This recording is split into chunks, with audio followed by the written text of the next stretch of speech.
네, 오늘 다 같이 제목 한번 읽어보도록 하겠습니다. 네, 다시 한번 시작.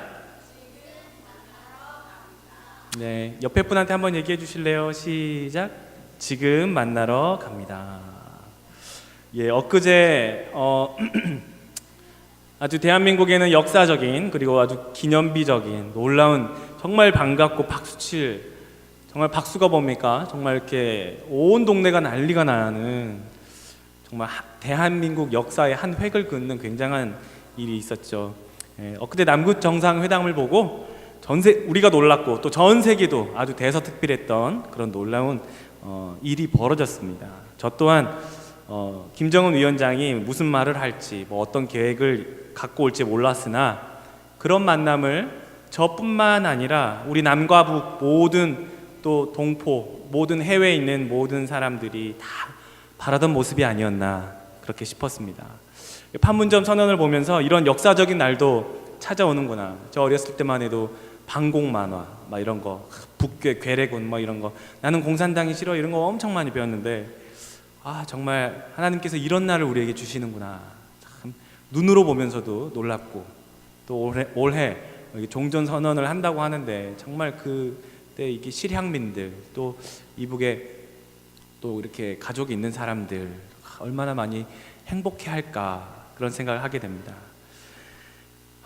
생방송을 보는 내내 저뿐만 아니라 여러분도 같이 그렇게 설레임으로 또 기대함으로 이렇게 보셨을 거라 생각을 합니다.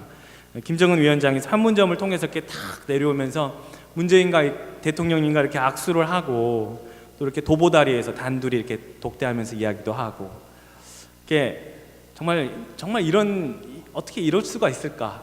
한순간에 어떻게 이렇게 될 수가 있을까? 행복하면서 정말 너무 반가웠는데 눈앞에 곧 통일이 오겠구나 하는 그런 마음에 또 마음도 뭉클해지고 그렇게 들었습니다. 근데 그 모습을 보면서 저는 이런 생각도 했습니다. 우리가 정말 주님을 바라볼 때 이런 모습이 나에게도 벌어지지 않을까? 주님이 어떤 모습으로 우리에게 다시 재림하실지, 주님이 다시 오신다고 하시는데 우리 주님이 나에게 찾아오실 때 나는 어떻게 우리 주님을 맞이할까? 내가 정말 우리 주님을 만나면 나는 얼마나 행복할까? 나는 얼마나 즐거울까? 그분을 직접 만나고 싶었고 또 그분을 직접 눈으로 뵙고 싶었고 그분의 음성을 직접 내 귀로 듣고 싶었는데 정말 그 주님을 탁 만날 때 얼마나 행복할까? 그 예수님을 만날 때 그런 모습들이 순간순간 이렇게 오버랩 됐습니다. 그 예수님 여러분 만날 때 저와 여러분 그동안에 이 세상에서 여러분 참아왔고 견뎌왔고 그렇게 애써왔던 그 모든 마음의 서름들, 아픔들, 또 고통들 그런 것들 우리 주님이 안아주면서 수고했다. 그래, 내 사랑하는 종아, 내 사랑하는 딸아, 내 사랑하는 아들아, 수고했다. 이제 됐다. 이런 말씀을 들을 때 우리 마음이 얼마나 그 이상 어떤 위로가 있겠습니까? 이런 소망으로 우리가 이 땅을 살아가는 것이 그리스도인 아니겠습니까? 우리가 서로 사랑해주고 이 땅에서 그 주님 다시 오시는 그 날까지 우리 그 주님을 늘 마음 가운데 소망하면서 기대하면서 서로를 이해하고 아픔을 나눠주고 기쁨을 더해주고 또 우리가 속해 있는 이 도시를 위해서 우리가 힘쓰고 애쓰고 이바지하고 내가 있는 일터에 내가 있는 학교에 내가 있는 그 가정에 또 누군가에게 필요를 더해주는 그런 사람 예수님이 원하시는 소금과 빛과 같은 사람이 될 것입니다. 예배, 제가 왜 이런 얘기를 했냐면 예배라는 말의 뜻이 무엇인가를 여러분에게 설명하기에 앞서서 만남이라는 그 얘기를 했던 것입니다. 자, 이 예배가 뭐냐면 예배라는 단어는 프로스퀴네오라고 하는 헬라어가 있어요. 뭐 여러 가지 되어 있습니다. 레이투르기아도 있고 다른 여러 가지 예배라고 하는 그 성경이 쓰인 그 단어 헬라어 그리스어가 프로스퀴네오인데 이 단어가 원래 무슨 의미냐면 종이 주인에게 존경의 표시로 굽어 엎드리다 라고 하는 뜻이에요. 쉽게 설명을 해드리면 천주교 사제들이 사제 서품을 받거든요. 드디어 이제 신부님이 되는 거예요. 그때 엎드리는데 어떻게 엎드려요 지금? 바짝 그냥 바닥에 엎드리는 거예요. 왜? 이게 무슨 의미일까요? 나는 죽었습니다라는 뜻이에요. 또 나는 이제 누구 거예요? 주님의 것입니다 라고 하는 고백이에요. 나는 주님의 것입니다. 이게 예배라는 그 프로스퀴네오라고 하는 이 단어의 본래적 의미예요.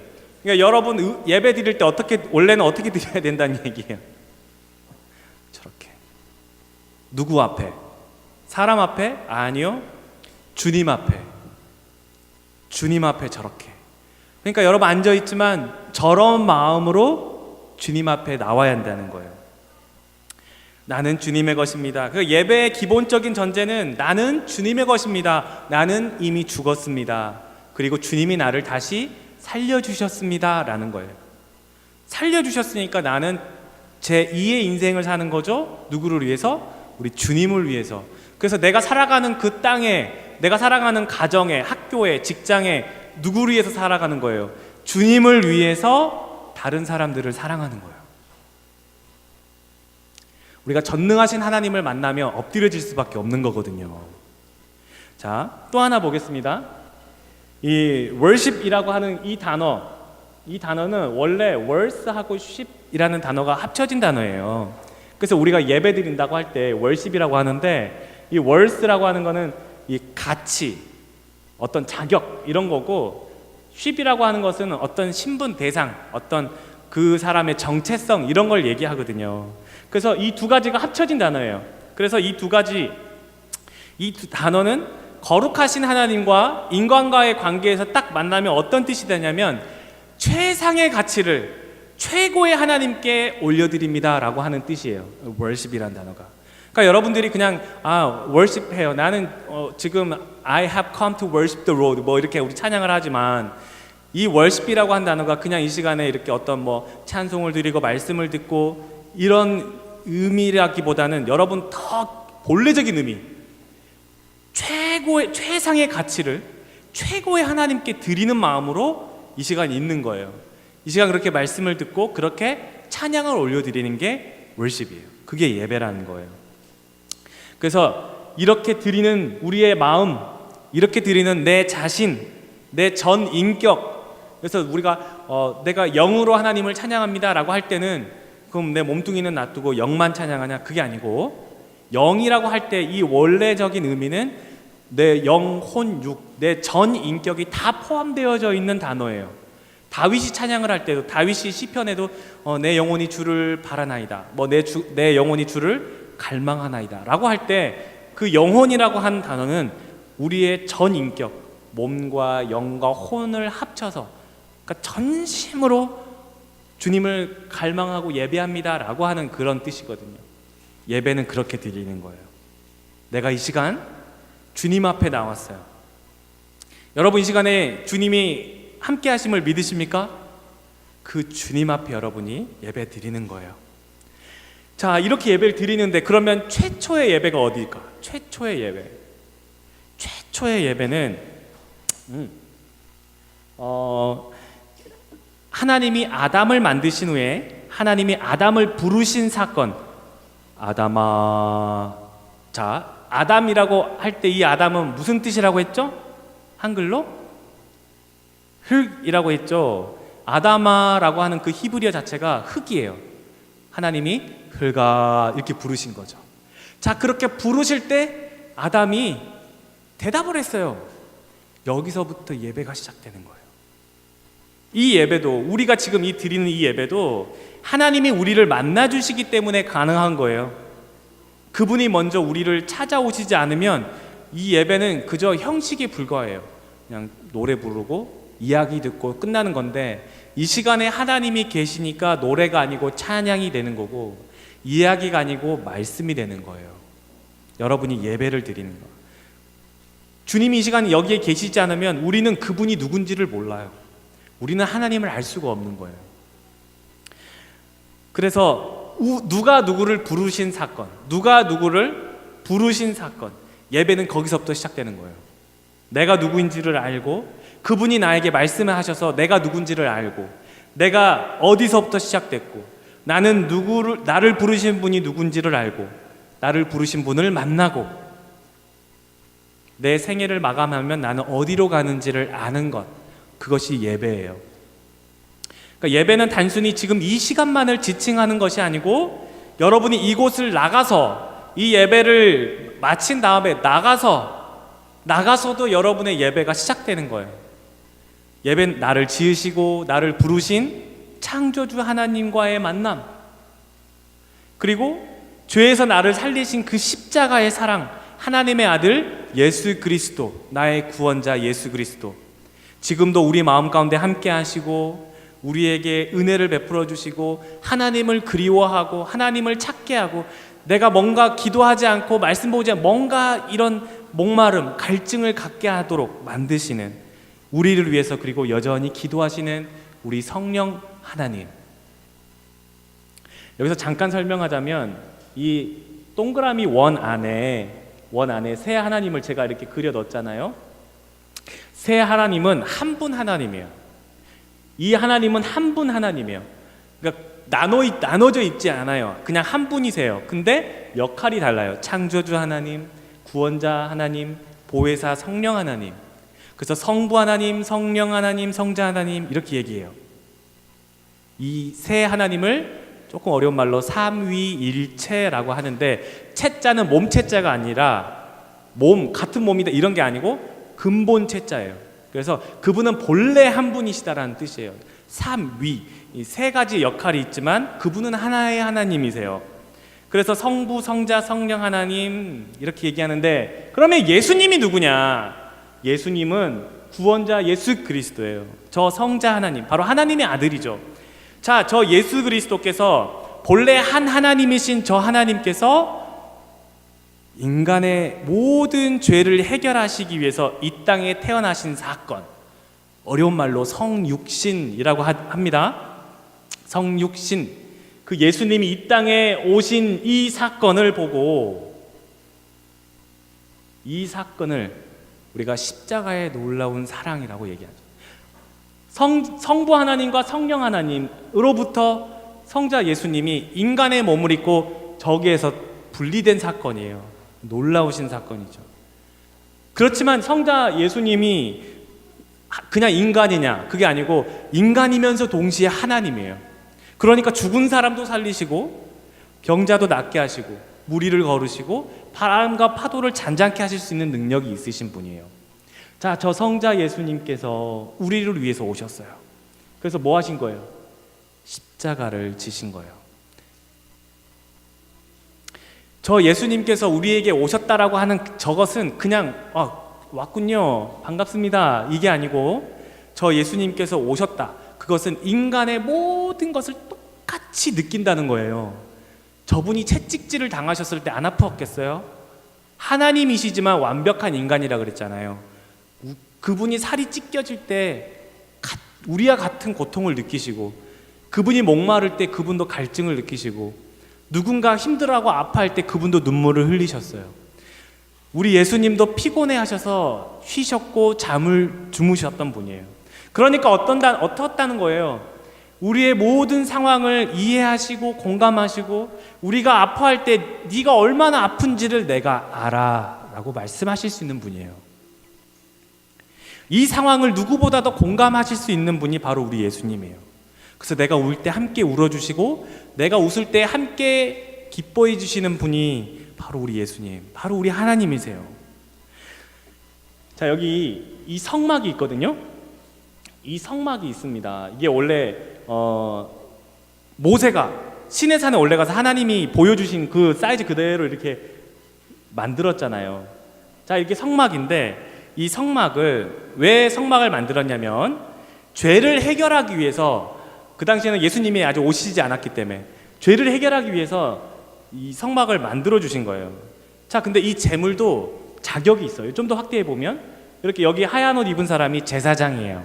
제사장. 그리고 여기에 이 백성이 자기가 죄를 지었어요. 그래서 뭘 갖고 왔냐면 염소를 끌고 왔네. 옆에는 양도 있어요. 여긴 염소를 끌고 왔어요.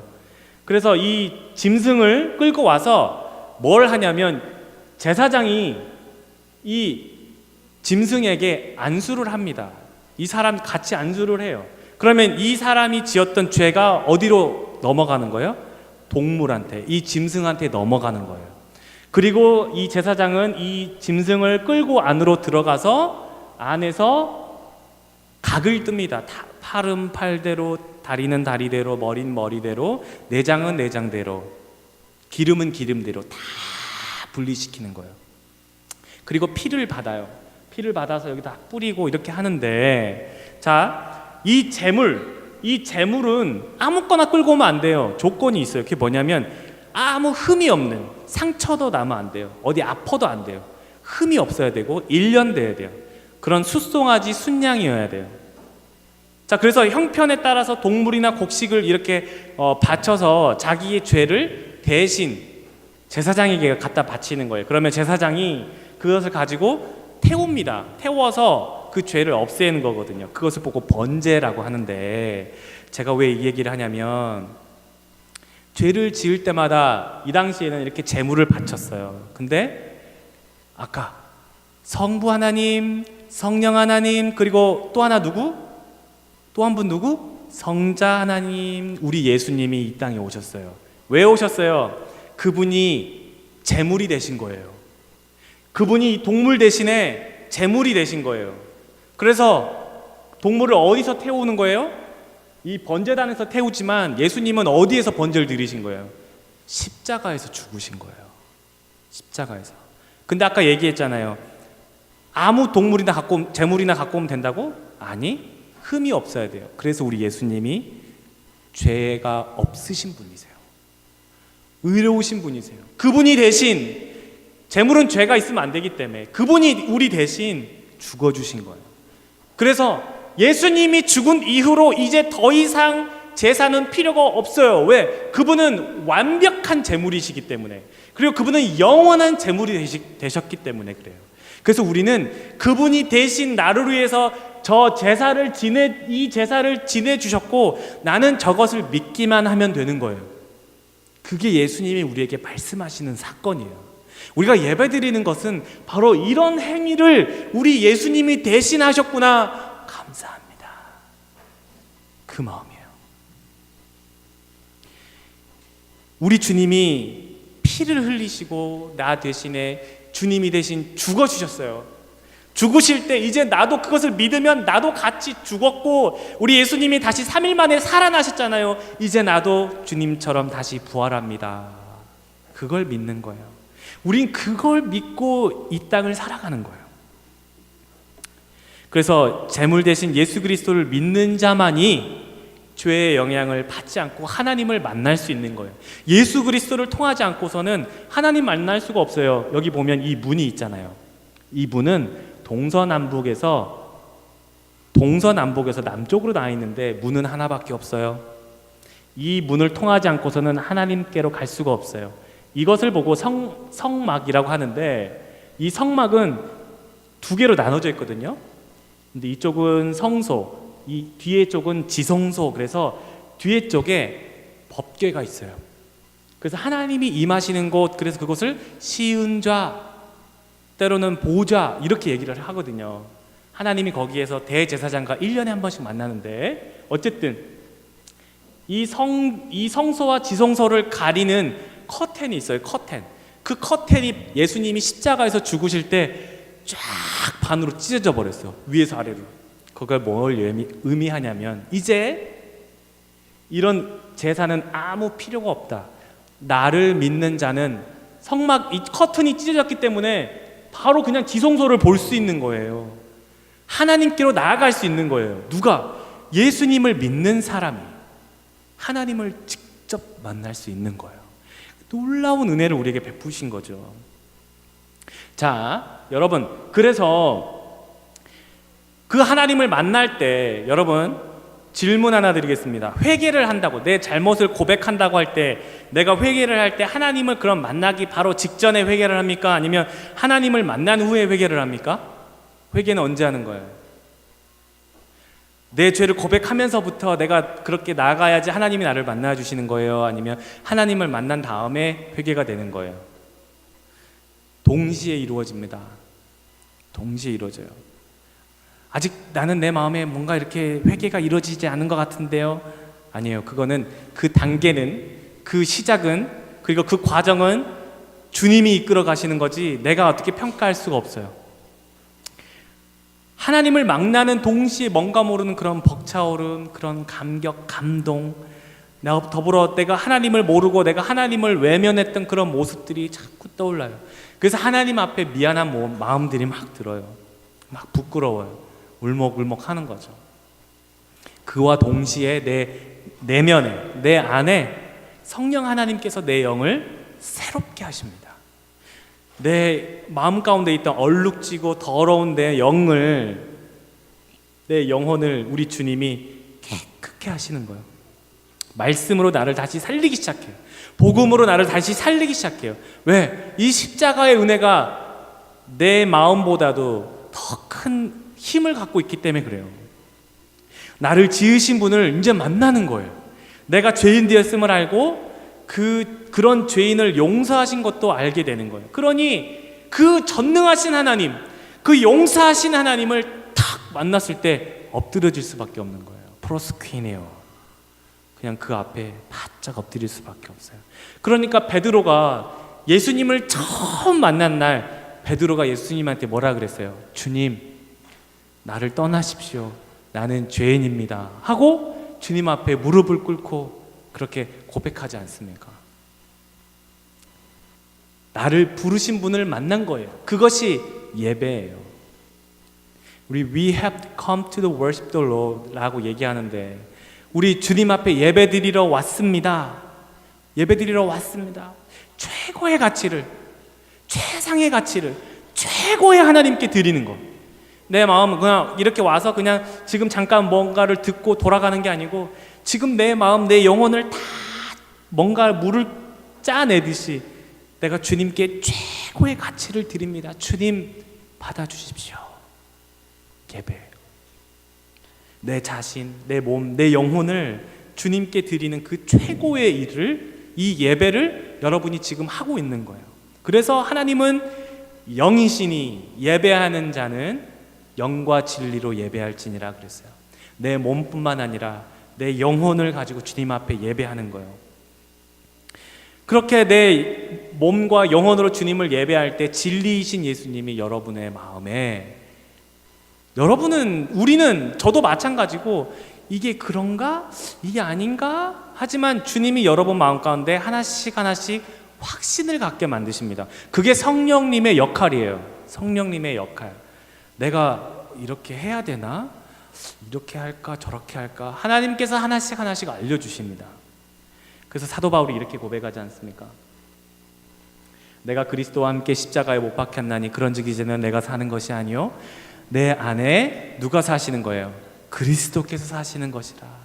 이제 내가 육체 가운데 사는 것은 나를 사랑하사 나를 위하여 자기 자신을 버리신 하나님의 아들을 믿는 믿음 안에서 사는 것이라 라고 말씀하는 거예요. 어디 안에서? 믿음 안에서. 누구를? 하나님의 아들을. 그분이 십자가에 못 박혀서 죽어주셨어요. 그래서 이제는 내가 사는 게 아니에요. 이제는 우리 주님을 위해서 내가 사는 거기 때문에 나를 사랑하셔서 나를 버리신 그 하나님의 아들을 믿는 믿음으로 사는 거예요. 그냥 나 어떻게 살아가지? 나 교회는 다니는데 나 어떻게 살아가지? 네, 하나님의 아들을 믿는 그 믿음 안에서 사는 거예요. 주님, 나를 인도해 주십시오. 네, 한 걸음 한 걸음 우리 주님이 인도해 주십시오. 믿는 마음으로 가는 거예요. 예수님을 믿는 믿음 안에서 살아가는 것이 예배고 그것이 예배의 삶이에요. 주일 이 시간은 여러분 공식적인 예배의 날이죠. 일주일에 여러분 주일날 이 공식적인 예배를 드리는 거예요. 그때 여러분 이때 내가 알지 못했고 깨닫지 못했던 그런 말씀들을 듣는 시간이고 또 여러분이 잊어버렸던 그 말씀을 다시 생각나게 하는 그런 시간이기도 해요. 힘을 얻고 위로를 얻는 시간이기도 합니다. 믿는 성도들이 공식적으로 모여서 예배드리는 날이기도 합니다. 그래서 중요하죠. 그런데 이 날만 예배냐? 그게 아니고 여러분의 삶에서, 여러분의 가정에서, 놀이터에서, 학교에서, 직장에서 믿는 마음으로 살아가는 그 모든 시간이 예배의 삶이라는 거예요. 그러니까 여러분 진짜 나 예배 잘 드렸다라고 하는 거는 이 예배 시간보다 어디에서 잘 드려야 돼요? 이 교회 문턱을 나가서부터 여러분의 삶에서 주님을 예배하는 거예요. 주님은 오히려 그걸 더 보십니다. 예수님이 주인이라는 것을 잊지 않고 살아가는 것, 여러분이 살아가면서 최고의 것을 여러분이 주님께 매일매일 드리는 것, 그게 예배의 삶이에요. 오늘은 성경을 몇 장 읽을까? 오늘은 주님이 나에게 무슨 말씀을 하실까? 나는 오늘 거기 가서 무엇을 해야 될까? 그 만나는 사람들한테 어떻게 내가 선한 모습을 보이고 내가 어떻게 그들에게 예수의 향기를 나타낼까? 어떻게 저들의 마음을 위로할 수 있을까? 어떻게 같이 웃어줄까? 어떻게 저 마음이 아픈 사람을 같이 함께 울어주고 함께 위로할까? 예배의 삶이에요. 예수님의 모습이에요. 그게 소금과 빛의 역할이고 예수님의 향기를, 그리스도의 편지라고 하는 우리의 삶의 모습이에요. 예수님이라면 어떻게 할까라고 매일매일 살아가는 그 삶은 얼마나 아름답겠습니까? 여러분, 예배를 통해서 주님을 따라갈 수 있어요. 그래서 시편 23편 여호와는 나의 목자시니 내게 부족함이 없으리로다. 그가 나를 푸른 풀밭에 누이시며 쉴 만한 물가로 인도하시는도다 라고 말씀하는 거예요. 양들은 원래 제멋대로 가거든요. 제멋대로. 절대 목자 잘 안 따라가요. 목자가 없으면 더 큰일 나요. 무리지어서 막 흩어져 버리기 때문에. 그러니까 목자를 떠나 있는 상태에서 맹수가 온다면 어떻게 되겠어요? 먹이가 되기 쉽겠죠. 목자가 인도하는 대로 가지 않으면, 이스라엘은 저번에도 보여드렸다시피 광야가 산이거든요. 우리가 무슨 사하라 사막 같은 걸 생각하는데 광야 사막이에요. 그러니까 낭떠러지들이 많아요. 양들은 시력도 더 안 좋거든요. 가다가 잘못 헛디디면 그냥 떨어져 죽는 거죠. 목자를 따라가야 돼요. 예수님이 지금 그 얘기하는 거예요. 여호와는 나의 목자시니. 우린 양이거든요. 제 멋대로 하고 싶거든요. 그런데 우리가 목자를 따라가면 부족함이 없대요. 내가 더 여기가 더 하면서 여기가 풀이 많을 거야 하고 자기 멋대로 막 하지만 풀은 없어요. 목자를 따라가야 풀을 얻을 수 있어요.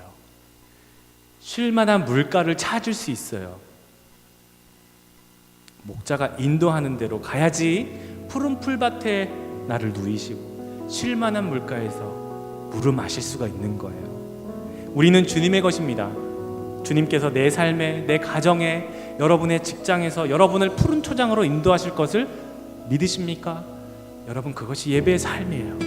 한 걸음 한 걸음 우리 주님과 함께 가는 그 길, 함께 가는 그 길, 혼자 가라고 내버려 두지 않아요. 우리 주님이 내 손을 꼭 잡고 놓지 않습니다. 설령 내가 놓는다 할지라도 주님은 놓지 않아요. 우리 주님과 함께 예배하는 삶으로 여러분, 정말 예수님이라면 어떻게 살까, 그렇게 생각하면서 우리 하루하루를 보냈으면 좋겠습니다. 나를 찾아오신 우리 주님, 그 주님 앞에 있는 여러분, 있는 모습 그대로 주님을 예배하고 주님을 찬양하는 우리 에베네셀 모든 성도님들 되시기를 예수님의 이름으로 축원합니다. 기도하겠습니다.